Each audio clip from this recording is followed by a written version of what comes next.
Hi everyone, I'm Coach Terry Lowery, Director of Baseball Operations at Fans of Valley Field in the heart of Grand Rapids, Michigan, currently under renovation. In my role with the organization, as well as youth, high school, and adult baseball, I have been blessed with opportunities to meet many local baseball legends and pioneers. Players, coaches, umpires, sports media, and diehard fans alike who all share the same love for America's pastime. Local leaders who selflessly carried the torch and passed it on to the next generation. They are the fabric and identity of our community, and their stories tell the rich history of baseball in Grand Rapids. As some of these icons are nearing a century old, we here at Inside the Dugout would like to share their stories in their own words while we're still lucky to have them here to tell them. In each series we sit down with those who have lived the game on and off the field, from unforgettable moments to behind the scenes insights. This is where baseball's local legends share their legacy, so grab your glove, settle in, and join us inside the dugout. Thank you. Today we are honored to sit down with a true legend, Bob Sullivan, a name that's synonymous with baseball, business, and community leadership in Grand Rapids. At 95 years young, Bob's lived through nearly a century of American history, from the recovery of the Great Depression in 1929 to the rise of World War II. He grew up just steps away from Valley Field, what is now known as Bob Sullivan Field, and his journey has been nothing short of extraordinary. For over 67 years, Bob's been a driving force in local business and sports. He served as the chairman for the Planning Commission and Zoning Board for 25 years. He was instrumental in the construction of the Ford Presidential Museum and sponsored professional football and basketball teams in Grand Rapids. But perhaps most impressively, Bob is a Hall of Fame inductee for both the Grand Rapids Sports Hall of Fame and Michigan Sports Hall of Fame, and his legacy in the baseball world includes signing over 80 players and 5 managers to the big leagues as a Major League Baseball scout for the Detroit Tigers and longtime manager of the Grand Rapids Sullivans.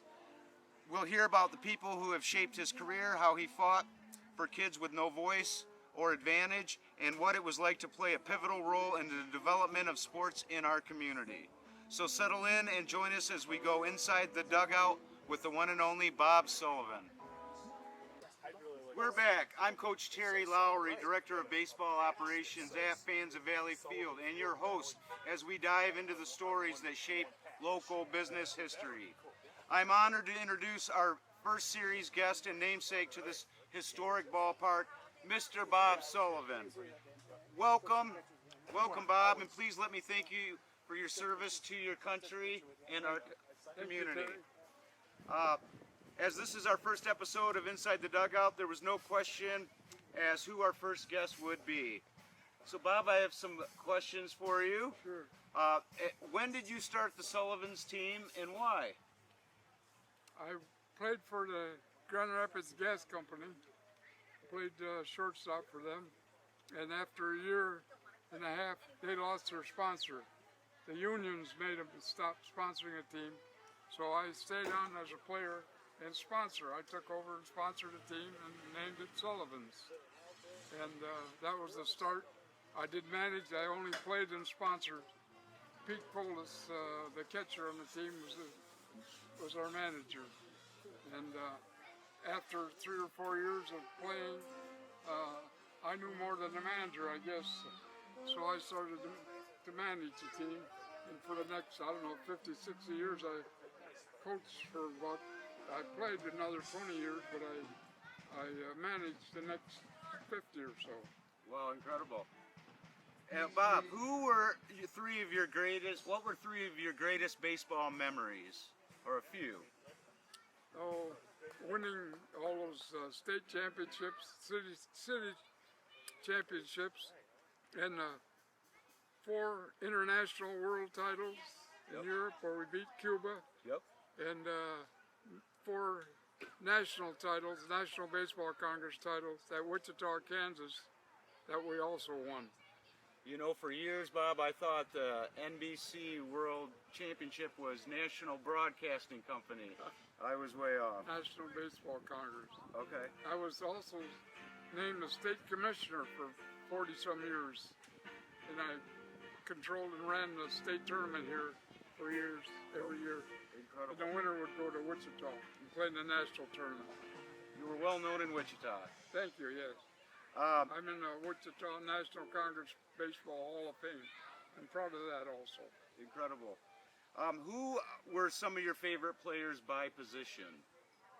My positions, Al Ware at third base, John Rhodey at first base, so many great players. Phil Regan as a pitcher, Mike Bramble as a pitcher, so many just great players. Kurt Gibson, Willie Horton was the first one. Willie stayed at the YMCA here for the summer and worked for me and played baseball here for me at Sullivan Field. Great Willie Horton. Yes, the great Willie Horton. Went on many years in the big leagues. Bob, has your opinion or indifference towards umpires changed at all in 95 years? Was my what? Your indifference or your... With umpires? Yeah. A lot of indifferences with umpires. I look back, I just wanted to win too bad. Yeah. I didn't want to get beat at anything. Yep. We all do. That's the way I was raised, not to lose, to win, to be a winner. Yep. If you don't think it's important to be a winner, where do you think the losers go when they put you in the hole? Yeah. Yeah. And finally, Bob, I just wanted to ask you, do you have anything to share about your friendship with President Jerry Ford?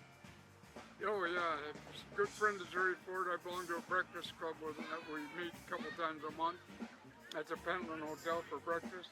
And then every winter, we would sell for the Boy Scouts on South Division for a week. Together we'd sell Christmas trees. So I was a good friend of Jerry Ford. Yeah, great man and great president. Well, thank you, Bob Sullivan, for everything you've done for your country, community, humanity, and baseball. Inside the dugout, where the game lives on through the voices of those who played it, coached it, called it, and cheered it.